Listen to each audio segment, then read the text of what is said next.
ආයුබෝවන් සුබ දවසක්. අදත් අප ස්වාධීන රූපවාහිනිය ඔස්සේ ඔබ හමුවන්නේ අපේ රටට බලපාන තීරණාත්මක බලපාමක් කරන ක්‍රියාදාමයක් ගැන අප දකින දෘෂ්ටියෙන් ඔබ හමුවේ කරුණු විභාග කරන්න. ගෙවී ගිය සතියේ ශ්‍රී ලංකාව යළිත් වරක් ලෝකයේ අවධානයට ලක් වුණා ප්‍රධාන පෙළේ අන්තර්ජාතික වේදිකාවක රටේ නම සඳහන් වුණා. මේ වේදිකාව තමයි එක්සත් ජාතීන්ගේ මානව හිමිකම් කවුන්සිලය. UN Human Rights Council නැත්නම් මණ්ඩලය. එහි මූලස්ථානයේ තිබෙන්නේ ස්විට්සර්ලන්තයේ ජිනීවා අගනුවර. පසුගිය සඳුදා සැප්තැම්බර් 13 මානව හිමිකම් කවුන්සිලේ 48 වැනි සැසිවාරය ආරම්භ වුණා. එය අවසන් වන්නේ ඔක්තෝබර් 8 වැනිදා. මානව හිමිකම් කවුන්සිලය ගැන ඉතාම සංක්ෂිප්තව සඳහන් කළොත් එය තමයි එක්සත් ජාතීන් නමැති අන්තර්ජාතික සංවිධානයේ මානව හිමිකම් විෂය සම්බන්ධයෙන් ක්‍රියා කරන ඒ සඳහා ස්ථාපනය කර තිබෙන පුළුල් යාන්ත්‍රණයේ මුදුන් ආයතනයක්. ඉහළම තිබෙන ආයතනයක්. මානව හිමිකම් කවුන්සිලය නිර්මාණය වෙන්නේ 2006 මාර්තු මාසේ එක්සත් ජාතීන්ගේ මහා මණ්ඩලය සම්මත කළ යෝජනාවක් පරිදි මානව හිමිකම් කවුන්සිලයේ සමාජිකත්වය රටවල් 47යි. ඒ 47 ඒ භූගෝලීය කලාප අනුව බෙදී ගොස් තිබෙනවා. මේ සතියේ නෙවෙයි දැන් දීර්ඝ කාලයක සිටම එක්සත් ජාතීන්ගේ මානව හිමිකම් කවුන්සිලයේ මාතෘකාවක් බවට පත්ව තිබෙනවා ශ්‍රී ලංකාව. විශේෂයෙන් ශ්‍රී ලංකාවේ ඔවුන් කියන විදිහට මානව හිමිකම් වාර්තාව ප්‍රගතිය. 13 වෙනිදා 48 වැනි සැසිවාරය ආරම්භ කරමින් එක්සත් ජාතීන්ගේ මානව හිමිකම් පිළිබඳ මහ කොමසාරිස් වරිය මැතිනියක් නම මිෂෙල් බැෂෙලේ මැතිනිය චිලි රාජ්‍යයේ හිටපු ජනාධිපතිනියක්. දැන් කලක සිට එක්සත් ජාතීන්ගේ මානව හිමිකම් මහා කොමසාරිස් ධුරය දරනවා. ලබන ගිය සඳුදා ඇය 48 වැනි සැසිවාරයේ ආරම්භයේදී ශ්‍රී ලංකාව පිළිබඳ කෙටි වාචික ප්‍රකාශයක් කළා. මේ ප්‍රකාශයට අන්තර්ජාතික මාධ්‍යවල වගේම අපේ රටේ මාධ්‍යවලත් ඉහළ ප්‍රමුඛත්වයක් ලැබී තිබුණා. ඒ ප්‍රකාශය පුවත් ශීර්ෂ පාඨ නිර්මාණය කළා. ඉතින් අපේ රටේදී ඇතැම් පාර්ශව මේ ප්‍රකාශය අගය කළා. දෙමළ ජාතික සන්ධානය සහ අපේ රටේ සිටිනවා කලක සිට ඔබ දන්නවා තමන් සිවිල් සමාජයේ නමින් තමන් හඳුන්වා ගන්නා කණ්ඩායමක් ඔවුන් සහ ඉංග්‍රීසියෙන් හිතන ලියන කතා කරන ඇතැම් පිරිස් මේ ප්‍රකාශය අගය කළා. එය ශ්‍රී ලංකාවට බරපතල අන්තරාය ඇඟවීමක් ලෙස ඔවුන් දුටුවා. මිෂෙල් බැෂෙලේ මැතිනියගේ ප්‍රකාශය ගැනම වැඩිදුරට පසුව සඳහන් කරන්න අදහස් කරනවා. නමුත් දැනට කෙටියෙන් කුමක්ද මේ මහා කොමසාරිස්වරිය කිව්වේ? ඇගේ කෙටි ප්‍රකාශයෙන් එක වාචික ප්‍රකාශය ඔරල් අප්ඩේට්. ඒ ප්‍රකාශයෙන් ශ්‍රී ලංකාවේ මානව හිමිකම් වාර්තාව ගැන කනස්සල්ල අසන්තෝෂය අප්‍රසාදය පළ කරන සටහන් තමයි තිබෙන්නේ. මේ මානව හිමිකම් කවුන්සිලයේ සැසිවාරයක් ආරම්භ වන විට ඒ සැසිවාරයේදී ශ්‍රී ලංකාව අරබයා සාකච්ඡා කරන කරුණු මුල් කරගෙන අපේ රටේ ආණ්ඩුව විදේශ අමාත්‍යාංශයේ මානව හිමිකම් කවුන්සිලයට තමන්ගේ අදහස්වල පාර්ශවයේ මත සම්පින්නනයක් ඉදිරිපත් කරනවා. තර බැෂලේ මැතිනිය තමන්ගේ ප්‍රකාශයේදී කියනවා ඒ ආණ්ඩුව ඉදිරිපත් කළ ඇතැම් කරුණු ඇය සටහන් කරගත් බව. ඒ අගය කරන බව නෙවෙයි සටහන් කරගත් බව ඇය සඳහන් කරනවා. මේ ප්‍රකාශය බැලූ බැල්මටම සමහර කරුණු සාවද්‍යයි, සමහර කරුණු විකෘති කිරීම, සමහර කරුණු අගතිගාමී, පක්ෂග්‍රාහී. ඇතැම මේ එක්සත් ජාතීන්ගේ මානව හිමිකම් මහකොමසාරිස් ධූරය වැනි ධූරයක දරන නිලධාරිණියකට මෙවැනි අගතිගාමී සත්‍යයෙන් තොර ප්‍රකාශ කිරීම ඒ මුළු විෂයම හැල්ලු කිරීමක් ලෙසයි මා දකින්නේ. මේක ඇත්තෙම මේකට හේතුව මේ පිටුපස තිබෙන්නේ වෙනම ව්‍යාපෘතියක් නිසා. අපි ඒ කරුණු පැහැදිලි කරමු සාක්ෂි සහිතව. මේ ප්‍රකාශයේ 3 වෙනි ඡේදයේ තියෙනවා මෙහි අගතිගාමී සහ සාවද්‍ය බව සනාථ කරන්න මම කියන්නේ. 3 වෙනි ඡේදයේ තියෙනවා ශ්‍රී ලංකාව දැන් මුහුණ පාලා තිබෙන social, economic and governance challenges.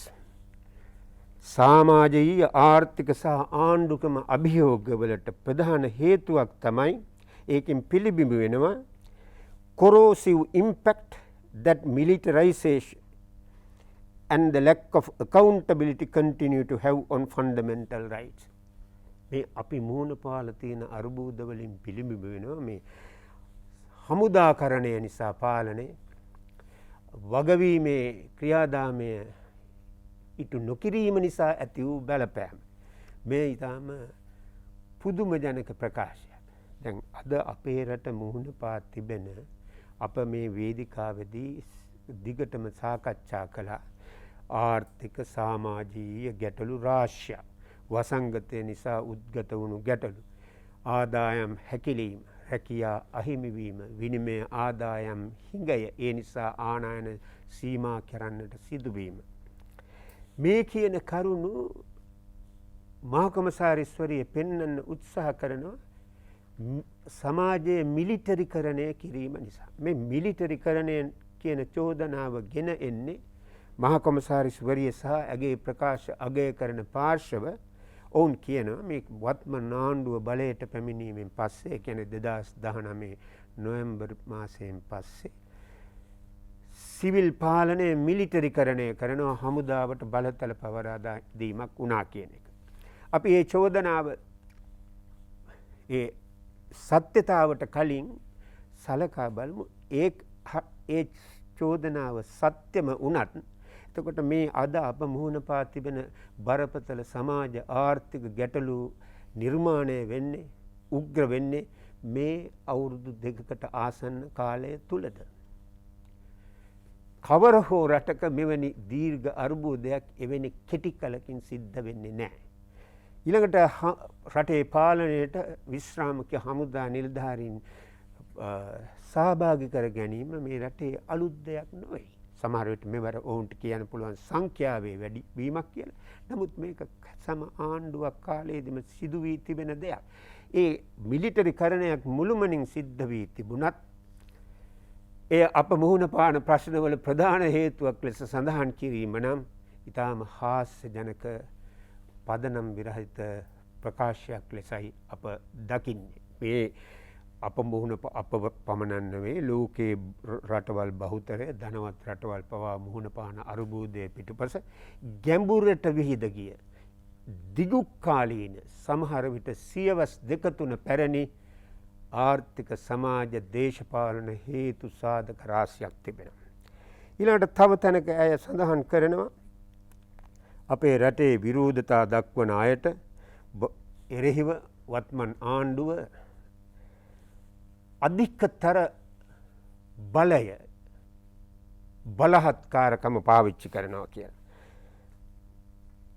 ඇගේ ප්‍රකාශයේ කියනවා several peaceful protests and commemorations have been met with excessive use of force and the arrest of detention of demonstrators in quarantine centers. පසුගිය දවස්වල අර ගුරු වර්ජනය සමග විරෝධතා දක්වපු අය අත්අඩංගුවට ගැනීමේදී බලය පාවිච්චි කිරීමක් පිළිගත නොහැකි මට්ටමකට සිදු වූ බව ඇත්ත. නමුත් එය සාමාන්‍යකරණය කිරීම අතිශයින් සාවද්‍ය සහ ද්වේෂ සහගත ප්‍රකාශයක්. වත්මන් ජනාධිපතිවරයා බලයට පැමිණීමෙන් පසු මාසයක් යන්නටත් කලින් පටන් ගත්තා විවිධාකාර උද්ඝෝෂණ. ඒ කිසිදු අවස්ථාවක ජල ප්‍රහාර, බැටන් ප්‍රහාර, කඳුළු ගෑස් එලවා පහරදීම් සිද්ධ වුණේ නැහැ. එපමණක් නොවේ උද්ඝෝෂණය කරන අයට වෙනම ස්ථානයක් නිර්මාණය කරලා දුන්නා උද්ඝෝෂණ කරන්න. ජනාධිපතිවරයා අවස්ථා කීපයකදීම ඒ උද්ඝෝෂකයන් මැදට ගිහින් ඔවුන්ගේ ප්‍රශ්නය කුමක්ද කියලා ප්‍රශ්න කළා ඉතාම ස්වාදශීලී විදියට.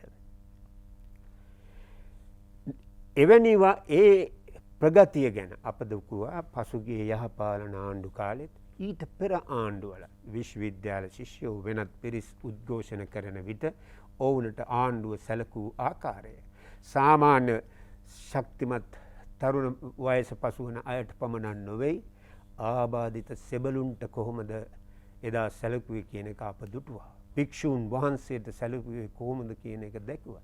එතකොට මේ මහකුමසාරිස්වරියට දකින්න ලැබෙන්නේ චිත්‍රයේ අඳුරු පැත්ත පමණයි. මම මේ කරුණු සඳහන් කළේ අදහසක් දෙන්න ඒ ප්‍රකාශයේ තිබෙන සාවද්‍ය අගතිගාමී අසමබර ස්වභාවය පමණක් නොවෙයි මේ සමස්ත ව්‍යායාමයේ පිටුපස තිබෙන සැබෑ අරමුණ හෙළිදරව් කිරීම සඳහා.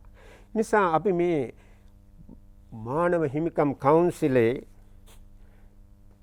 වේදිකාවක් කරගෙන ශ්‍රී ලංකාවට එරෙහිව සිදුවන ක්‍රියාදාමයේ කුමක්ද කියා හඳුනා ගන්න උත්සාහ කරමු.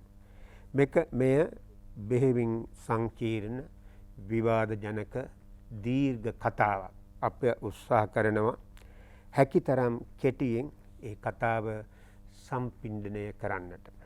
අප සියලු දෙනාම දන්නා පරිදි දැන්නම් බොහෝ දෙනෙකුට අමතක වී ඇති පියකරු ප්‍රශ්නයකට ශ්‍රී ලංකාව අවුරුදු 30ක් තිස්සේ මුහුණ පා සිටියා, ගොදුරු වී සිටියා. ඒ තමයි උතුරු නැගෙනහිර වෙනම රාජ්‍යයක් බිහි කර ගැනීම සඳහා LTTE Liberation Tigers of Tamil ඊළම් ගෙන ගිය ව්‍යාපාරය. සන්නද්ධ ව්‍යාපාරය එය අතිශය බරපතල ත්‍රස්තවාදී ක්‍රියාවලින් සලකුණු වූ එකක්. මේ නිසා සිදු වූ මරණ සංඛ්‍යාව ඉතා විශාලයි.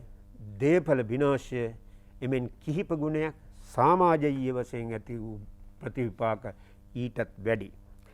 මේ ගැටලුව විසඳීම සඳහා මේ එන්න උග්‍ර වුණා.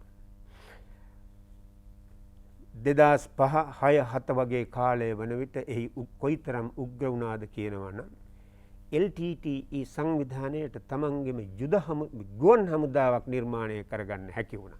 එදා ඔවුන්ට තිබුණේ ඊටාම අඩු මට්ටමේ ගුවන් යානා බව ඇත්ත. නමුත් එතනට ආවා ලෝකයේ මෙතෙක් කිසිදු සන්නද්ධ සංවිධානයකට ව්‍යාපාරයකට ගුවන් බලයක් තිබුණේ නැහැ.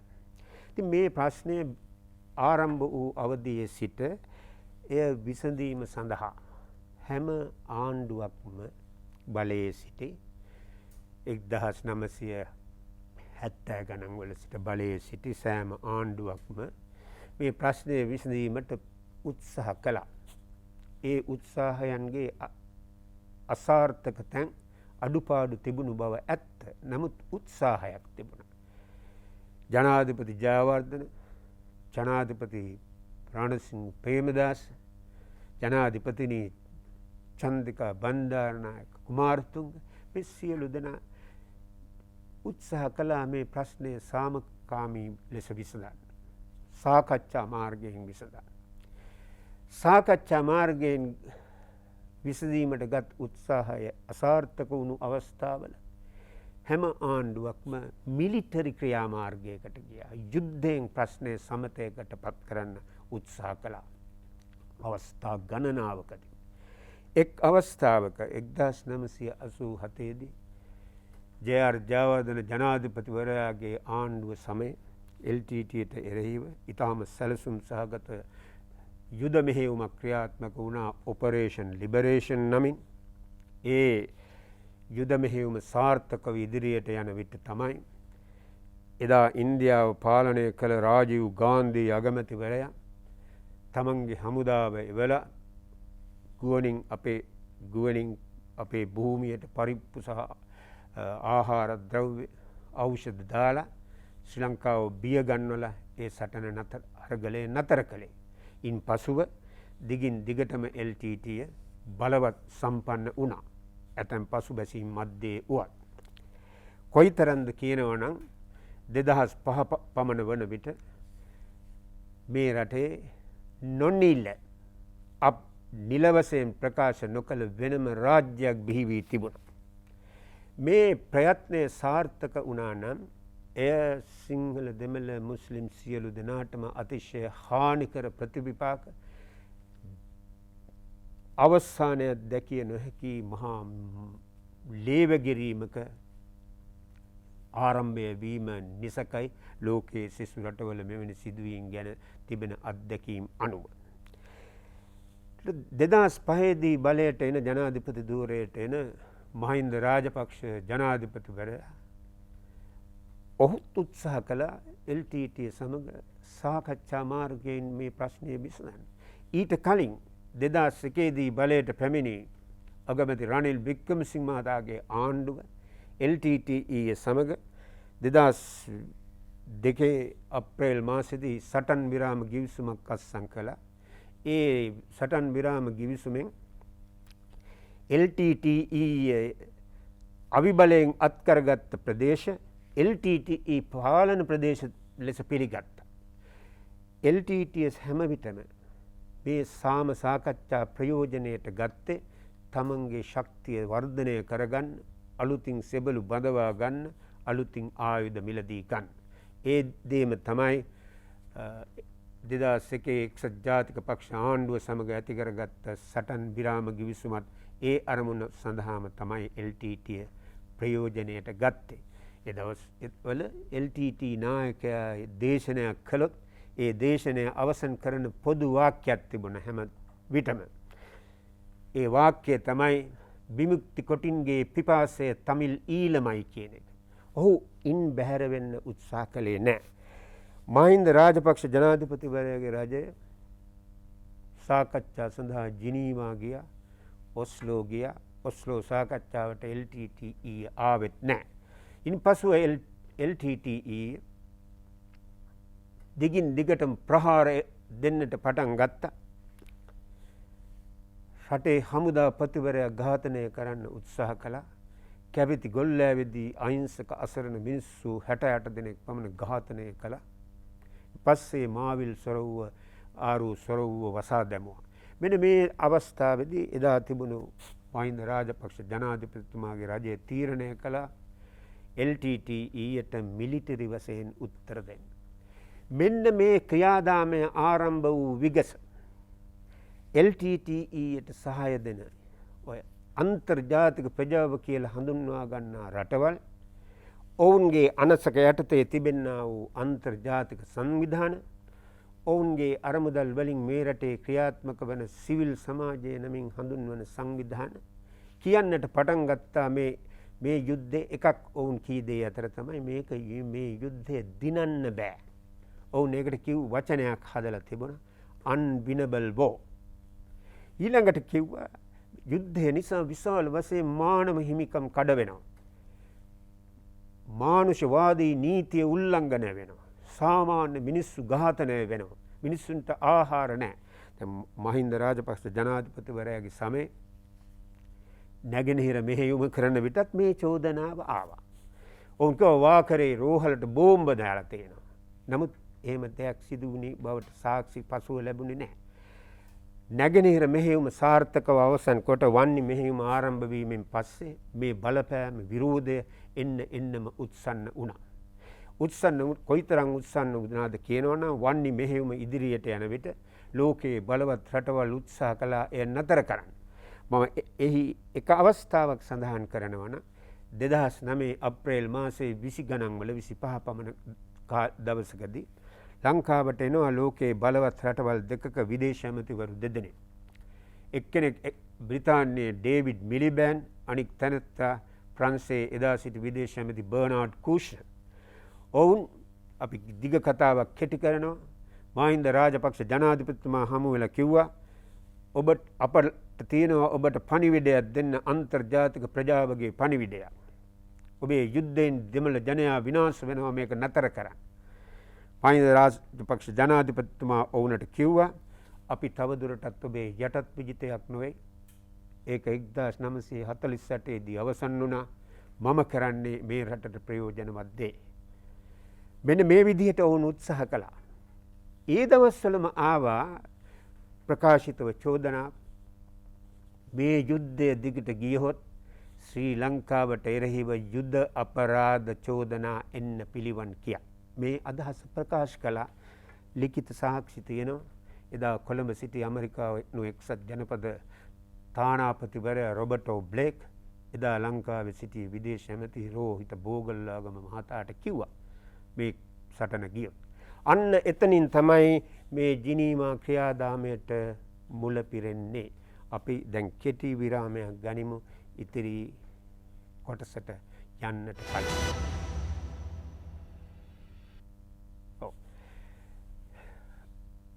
බාහිර බලපෑම් කෙතෙක් ආවත් එදා තිබුණු රජය LTTEට එරෙහි සටන ඉදිරියට ගෙන ගියා. 2009 මැයි මාසේ 19 වෙනිදා LTTE නායකත්වය විනාශ කරනු ලැබුවා.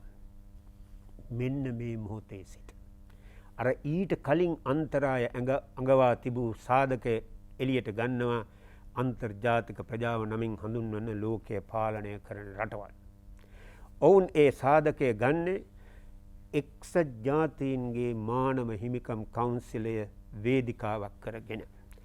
LTTE පරාජය කිරීමෙන් දින 3කට පස්සේ එනම් 2009 මැයි මාසේ 22 වෙනිදා එනවා ශ්‍රී ලංකාවට එදා සිටි එක්සත් ජාතීන්ගේ මහලේකම් බැන් කී මූන් ඇවිත් ඔහු මතු කරනවා මේ LTTEට එරෙහි සටනේදී මානව හිමිකම් කඩ වූ බව අන්තර්ජාතික මානුෂවාදී නීතිය ඉන්ටර්නැෂනල් හියුමනිටේරියන් ලෝ කඩ වූ බව ඒ ගැන සොයා බැලීම් කළ යුතුයි කියලා. එහිදී රජය ප්‍රකාශ කරනවා එසේ එවැනි දේ සිදු වී තිබෙනවා නම් සොයා බලන බව. ඉන්පසු ඊටම දින 10ක් වගේ කෙටි කාලයක් ඇතුළත ඉතා කෙටි කාලයක් ඇතුළත 2009 මැයි මාසේ 26 පැවැත්වෙනවා අපේ දැන් මේ කතා කරන මානව හිමිකම් කවුන්සිලයේ විශේෂ සැසිවාරයක් ශ්‍රී ලංකාව සම්බන්ධයෙන්.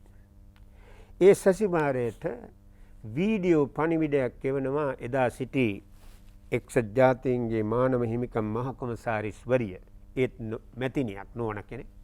ඇය නවනීදම් පිල්ලේ නැත්නම් කෙටියෙන් නවී පිල්ලේ. දැන් මේ වීඩියෝ පණිවිඩයේදී නවනීදන් පිල්ලේ මැතිනිය කියනවා LTTE සමග කළ යුද්ධයේදී බරපතල ලෙස මානව හිමිකම් සහ මානුෂවාදී නීතිය උල්ලංඝනය වූ බවට පිළිගත හැකි සාක්ෂි තියෙනවා. මේ ගැන සිතා බලන්න කරුණාකර. යුද්ධය අවසන් වී එහි උණුසුම යන්නටත් කලින් ලෝකයේ වෙනත් රටක සිටින මානව හිමිකම් කොමසාරිස්වරය මේ සියලු සාක්ෂි දැනගන්නවා නඩු පරීක්ෂණයක් අධ්‍යයනයක් පවා නොකර. දැන් මම මේ ඔබට මේ කරුණ කියන්නේ මේ ව්‍යාපෘතියක්. මම කිසි විටකත් යෝජනා කරන්නේ නැහැ LTTE සමග සටනේදී කුමන ආකාරයක හෝ මානව හිමිකම් කඩවීමක් නොවුණු බව. මේක යුද්ධයක්. මේ ඊයේ පෙරේද ඔබ දකින්න ඇති ඇමරිකානු හමුදා ඇෆ්ගනිස්තානයෙන් ඉවත්ව යන විට කාබුල් ගුවන්තොටුපළ අසල සිදු කළ මරාගෙන මැරෙන ප්‍රහාරයට පස්සේ ඇමරිකාව ඩ්‍රෝන ප්‍රහාරයක් එල්ල කළා. මේ ඩ්‍රෝන ප්‍රහාරයෙන් සිවිල් වැසියෝ 10 දෙනෙක් මිය ගිය බව අද ඇමරිකාවත් පිළි අරගෙන තියෙනවා. ඒකට ඔවුන් මොකද කළේ? මානව හිමිකම් කවුන්සිලයේ චෝදනා පත්‍රයක් ඔවුන්ට ආවේ නැහැ. ඔවුන් ඒකට කනගාටුව පළ කරා. ඉතින් යුද්ධයකදී ඒ සිදු වෙන්න පුළුවන් මානව හිමිකම් කඩවීම. නමුත් මේ යුද්ධය කුමකටද කළේ? කළේ මේ රට දෙකඩවීම වළක්වා ගැනීම සඳහා. එය දෙමළ ජනතාවට එරෙහිව කළ යුද්ධයක් ලෙස තමයි ඔවුන් අර්ථ දක්වන්නේ. නමුත් එය නොවේ. LTTE පරාජය කිරීම නිසා මා දකින විදිහට සිංහල සමාජයටත් වැඩි ප්‍රතිලාභයක් අත් වුණා දෙමළ සමාජයට සමගියෙන් සාමයෙන් ජීවත් වෙන. අප සියලු ජන කොටස් වලට ගෞරවයෙන් අභිමානයෙන් සමාන අයිතිවාසිකම් සහ සමාන ඉඩපස්ථා ඇතිව ජීවත් විය හැකි සමාජයක් නිර්මාණය කරගත යුතුයි. එය තවම අපට සාක්ෂාත් කර ගැනීමට හැකි වෙන්නේ නැහැ අප දකින විදිහට. නමුත් ඒ නිසාම මේ යුද්ධය අර දෙමළ සමාජයේ ජනතාවට එරෙහිව කළ ජනසංහාරයක් ලෙස අර්ථකථනය කිරීම වෙනත් න්‍යාය පත්‍රයක්. කෙසේ හෝ අර විශේෂ සැසිවාරයේදී මානව හිමිකම් කවුන්සිලය යෝජනාවක් සම්මත කළා. ඒ යෝජනාවේ එක ශ්‍රී ලංකාවට පක්ෂපාතී අදහස් තිබුණේ. නමුත් එහි සඳහන් වෙනවා මේ සිදු වූ බව කියන යුද අපරාධ ගැන මානව හිමිකම් උල්ලංඝනය කිරීම ගැන පරීක්ෂා කරන්න ඕන. ජනකොටස් අතර ගැටලුවට කල්පවතින දේශපාලන විසඳුමක් සොයන්නට ඕන කියලා. ඉන් පසු 2010 11 12 13 14 15 ආදී සෑම වර්ෂයකම එක්සත් ජාතීන්ගේ මානව හිමිකම් කවුන්සිලය එන්නම ශ්‍රී ලංකාවට බරපතල චෝදනා එල්ල කරමින් යෝජනා සම්මත කළා, රෙසලූෂන් සම්මත කළා. එහි තීරණාත්මක අවස්ථාවක් එනවා 2014 මානව හිමිකම් කවුන්සිලේ 25 වෙනි සැසිවාරයේදී. ඒ සැසිවාරයේදී සම්මත කළ යෝජනාවෙන් කියනවා ශ්‍රී ලංකාව මේ යුද අපරාධ ගැන පරීක්ෂණ කරන්නේ නැහැ. ඒ නිසා මේ පිළිබඳව පරීක්ෂණයක් පරිපූර්ණ විමර්ශනයක් කරන්න කියලා එක්සත් ජාතීන්ගේ මහ කොමසාරිස්වරයාට බලය දෙනවා. එදා සිටි මහ කොමසාරිස් සේද් රාද් අල් හුසේන් නැමැති ජෝර්දාන කුමාරයෙක්, ප්‍රින්ස් කෙනෙක්. ඔහු වාර්තාවක් හදනවා. ඒ වාර්තාව කෙටියෙන් අඳුන්වනවා ඉංග්‍රීසියෙන් OISL. ඒ වාර්තාවෙන් ඔහු කියනවා යුද අපරාධ සිදු වූ බවට පිළිගත හැකි සාක්ෂි තියෙනවා. ඒ නිසා ඊට වගකිව යුතු අයට එරෙහිව නඩුව අහලා දඬුවම් කරන්න ඕන. මෙන්න මේ අදහස ඇතුළත් මම ඉතා කෙටියෙන් කියන්නේ ඇතුළත් කරන ලද තවත් යෝජනාවක් සම්මත කරනවා 2015 ඔක්තෝබර් මාසයේ 1 වෙනිදා. එක්සත් ජාතීන්ගේ මානව හිමිකම් කවුන්සිලයේ 30 වෙනි සැසිවාරයේදී. එවිට මේ රටේ පාලනයේ හිටියේ යහපාලන ආණ්ඩුව. ඒ යහපාලන ආණ්ඩුව ඔක්තෝබර් 1 වෙනිදා සම්මත කළ යෝජනාවට, ඒ කියන්නේ ශ්‍රී ලංකාව යුද අපරාධ කළාය කියන යෝජනාව උණුසුම් ආකාරයෙන් වෙල්කම් කරලා පිළි අරගෙන ඊට සම අනුග්‍රාහකත්වය දක්වනවා. අප දන්නා විදිහට ලෝකයේ එකම ආණ්ඩුව වෙන්න පුළුවන් තමන්ගේ රටට එරෙහිව අන්තර්ජාතික වේදිකාවක ඉදිරිපත් වුණු යෝජනාවක්, වැඩපිළිවෙලක් ප්‍රශ්න කිරීමකින් තොරව පිළිගත්ත එකම ආණ්ඩුව ලෙස එය ඉතිහාසගත වෙනවා. මෙන්න මේ ක්‍රියාදාමයේ තවත් පියවරක් තමයි පසුගිය සඳුදා ආරම්භ වුණේ. මෙය කිසිසේත්ම මානව හිමිකම් ප්‍රවර්ධනය සඳහා ව්‍යායාමයක් ලෙස දකින්න සාක්ෂි නැහැ. මන්ද ලෝකයේ වැඩියෙන්ම ඉතිහාසයේදී මානව හිමිකම් කඩ කළ අහිංසක වෙන රටවල ජනතාව ඝාතනය කළ රාජ්‍යයන් තමයි මේ යෝජනාව ගෙන එන්න මුල් වෙන්නේ. බ්‍රිතාන්‍ය, ඇමරිකා එක්සත් ජනපදය, ප්‍රංශය මේ ආදී වූ රාජ්‍යයන් තමයි මේ යෝජනාවට මුල් වෙලා තිබෙන්නේ. කෙනෙක් කියන්න පුළුවන් ඒ අතීතයේදී නෙමෙයි මේ වර්තමානයේදීත් එහෙමයි. වර්තමානයේදී අප මේ වේදිකාවේදී නැවත කියා තිබෙනවා, සඳහන් කළා අද ලෝකයේ පාලනය වන්නේ බලවත් සහ ධනවත් ජාතීන් 14කගේ ආධිපත්‍යය යටතේ. ඔවුනට අවශ්‍යයි ලෝකයේ හැම බිම්කඩක්ම තමන්ගේ අවනතභාවය තබා ගන්න. එතනදී ඔවුනට අවශ්‍යයි ශ්‍රී ලංකාව තමන්ගේ අවනතභාවය තබා ගන්න. කුමක් සඳහාද? ශ්‍රී ලංකාව පෙර අපර දෙදිග වාණිජ ගමන් මාර්ගයේ උපාය මාර්ගික වශයෙන් කේන්ද්‍රීය ස්ථානයක පිහිටා තිබීම නිසා බලවතුන් අතර ඇතිවන අවිගැටුමකදී ශ්‍රී ලංකාව අතිශය වැදගත් උපාය මාර්ගික භූමියක් නිර්මාණය කරන නිසා මේ උපාය මාර්ගික වැදගත්කම ගැන බොහෝ සීන් ලියවී තිබෙනවා, බොහෝ සීන් කියවී තිබෙනවා. එකම කියමනක් සඳහන් කළහොත් ඉන්දියාවේ හිටපු ආරක්ෂක උපදේශකවරයෙක් ලියූ ග්‍රන්ථයක ශ්‍රී ලංකාව හඳුන්වලා තියෙන්නේ a permanent aircraft carrier in the Indian Ocean. ඉන්දී සාගරයේ තිබෙන ස්ථාවර සදාතනික ගුවන් යානා ගෙන යන නෞකාව. ඒ ගුවන් එයාක්‍රාෆ්ට් කැරියර්ස් කියන්නේ යුද්ධය සඳහා භාවිත කරන ගුවන් යානා ප්‍රවාහනය කරන උඩට නගින බිමට බස්සන්න ප්‍රයෝජනට ගන්න ගුවන් යානා වර්ගයක් යුද නැව් විශේෂය. ඉතින් මේ පර්මනන්ට් එයාක්‍රාෆ්ට් කැරියර් එක පාලනය කරන්න බලවත් රටවලට ඕන. මෑතකදී ඒ සඳහා ඔවුන්ට අතිරේක හේතුවක් එකතු වුණා. ඒ තමයි ලෝකයේ ධනවත් රටවල බලවත් රටවල ආර්ථික බලය පිරිහිමින් තියෙනවා මේ වන විට. මිලිටරි බලය ඔවුන් අත තිබෙන නමුත් ඒ පිරිහීමට සාපේක්ෂව සමගාමීව අලුත් බල කේන්ද්‍රයක් උඩට එමින් තිබෙනවා. ඒ තමයි චීනය. මේ ප්‍රවණතාව නතර කිරීම සඳහා ලෝකයේ සාම්ප්‍රදායික බලවතුන් අනවරත උත්සාහයක තිබෙනවා.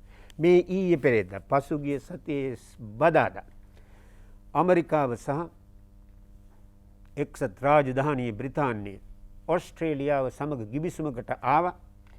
කුමකටද? ඕස්ට්‍රේලියාවට දෙනවා බ්‍රිතාන්‍යයි ඇමරිකාවයි න්‍යෂ්ටික බලයෙන් වැඩ කරන සබ්මරීන් හදන්න අවශ්‍ය තාක්ෂණය. ලෝකයේ දැනට රටවල් 6ක විතරයි මේ හැකියාව තියෙන, රටවල් 6ක පමණයි මේ හැකියාව තිබෙන්නේ. එතකොට මේ නිසකවම මේ කලාපයේ අවිතරගය උත්සන්න කරන සාධකයක්. එසේ ක්‍රියා කරන අතර ඔවුන් අපේ රට තමන්ගේ භූමියේ භෞමික අඛණ්ඩතාව ආරක්ෂා කරන්න, මේ රටේ ස්වෛරීභාවය ආරක්ෂා කරන්න, ජන කොටස් අතර සමගිය පවත්වා ගන්න, රටේ ස්ථාවරත්වය ඇති කරන්න ගත්ත ක්‍රියාමාර්ගයට එරෙහිව යුද අපරාධ චෝදනා එල්ල කරනවා. එසේනම් ඉතා පැහැදිලි කාරණය මේ ව්‍යාපෘතිය මානව හිමිකම් පිළිබඳ ව්‍යාපෘතියක් නොවේ. මානව හිමිකම් නමැති අප කිසි කෙනෙකුට විරුද්ධ විය නොහැකි ධර්මතා සමූහයක්, කොන්දේසි සමූහයක්. මානව හිමිකම් වලින් අදහස් වෙන්නේ මනුෂ්‍යයාට ගෞරවයෙන් අභිමානයෙන් ජීවත් වීම සඳහා තිබිය යුතු දේශපාලන, ආර්ථික, සමාජීය, සංස්කෘතික කොන්දේසි සමූහයක්. ඒක බැහැර කරන්න, ප්‍රතික්ෂේප කරන්න අපට බෑ. මෙන්න මේ යහපත් කොන්දේසි සමූහය සංකල්පය ප්‍රයෝජනයට අරගෙන තමයි ඔවුන් ශ්‍රී ලංකාවට එරෙහි මානව හිමිකම් චෝදනා ගෙනෙන්නේ. ඔබ දැන් දුටුව රූපරාමුව පෙන්වුම් කරන්නේ කුමක්ද? මේ දැන් සති දෙක තුනකට කලින් ඕස්ට්‍රේලියාවේ ජනතාවගෙන් යම් සංඛ්‍යාවක් දහස් ගණනක් පාරට ආවා මේ කොරෝනා සම්බාධක රෙස්ට්‍රික්ෂන්ස් ඉවත් කරන්න කියලා සීමා කරන්න. ඒ සීමා කරන්න ආපු පිරිසට ඕස්ට්‍රේලියාවේ පොලිසිය, අස්වාරෝහක හමුදාව සැලකුවේ මෙන්න මේ ආකාරයට. දැන් මිෂෙල් බැෂලේ මහ කොමසාරිස්වරිය මේ කිසිවක් දකින්නේ නැහැ. නමුත් ශ්‍රී ලංකාවේ එක අවස්ථාවක මෑත කාලයේදී විරෝධතා කරුවන් පිරිසකට එරෙහිව බලය පාවිච්චි කිරීම තමයි ගෝලීය ප්‍රශ්නයක් ලෙස පෙන්නුම් කරන්නේ. කුමක්ද මේ අසාධාරණ අගතිගාමී ක්‍රියාදාමයේ මුල තිබෙන ප්‍රධාන හේතුව? එය තමයි ලෝකය පාලනය කිරීම සඳහා ගෙන යන ව්‍යාපෘතියේදී ශ්‍රී ලංකාව තමන්ට අවනත භූමියක් බවට පත් කර ගැනීමේ අවශ්‍යතාව. ස්තුතියි. ඊළඟ සතියේ අපි හමු වෙමු.